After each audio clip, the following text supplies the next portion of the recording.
Hello everybody, welcome back to HardReset.Info channel. Today I'll show you how to easily fix screen flickering on your TCL 60 SE NXTpaper.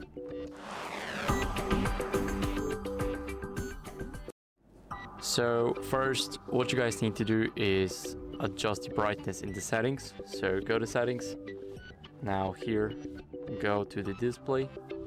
Here adjust the brightness manually, do not do it automatically, and disable adaptive brightness.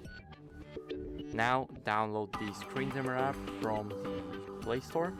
So go to Play Store, here search for Screen Dimmer Old Saver and download this app right here. Now click on open, and here you will have something like that after you give it permissions that it needs. Click on enable Screen Dimmer and see if it helps. Now after that, simply check for the software updates. So go over to settings, scroll down all the way onto the guy's system, and here you will have something called the system update right up top.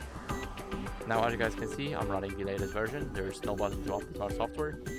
So if you do not run the latest version, I recommend you guys to do that because you can fix a lot of with screen flickering stuff.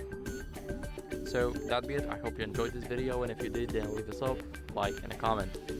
Bye.